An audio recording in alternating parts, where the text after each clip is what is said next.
ఈ మహాకుంభమేళ నాకు మీకు మనందరికీ ఆఖరి కుంభమేళా అవుతుంది. ఎందుకంటే ఈ మహాకుంభమేళ 12 కుంభమేళాల తర్వాత, అంటే 144 సంవత్సరాల తర్వాత వచ్చిన మహాకుంభమేళా ఇది. కుంభ అంటే కుండ అని అర్థం, అలాగే మేళ అంటే అందరూ కలిసి ఉండడం అని అర్థం. క్షీరసాగర మదనంలో అమృతం కోసం దేవతలు మరియు రాక్షసుల మధ్య పోరు జరుగుతుంది. ఈ ఘర్షణలో అమృతకుండలోని 4 అమృత చుక్కలు ఈ భూమి మీద 4 చోట్ల పడ్డాయి. అందులో 1 ఉజ్జయిని, 2 నాసిక్, 3 హరిద్వార్ అండ్ 4 ప్రయాగరాజ్. ఇప్పుడు ఈ ప్రయాగరాజ్లోనే మహాకుంభమేళా జరుగుతుంది.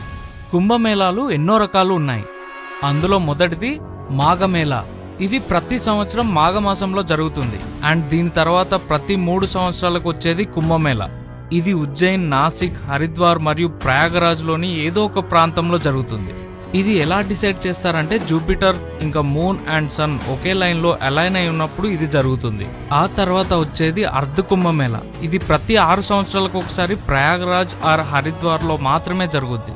ప్రతి ప్రదేశంలో మన ఆస్ట్రాలజీ ప్రకారం కుంభమేళా నిర్వహించే తేదీలు సూర్యుడు, చంద్రుడు, బృహస్పతి యొక్క స్థలాల ఆధారంగా ఈ తేదీలను నిర్ణయిస్తారు.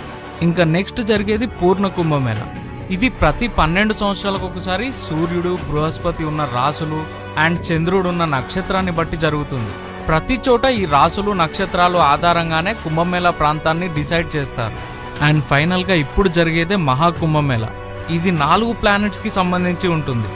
సూర్యుడు, చంద్రుడు, బృహస్పతి, శని, ఈ 4 ఒకే లైన్లో అలైన్ అయి ఉన్నన్ని రోజులు ఈ మహాకుంభమేళా జరుగుతుంది.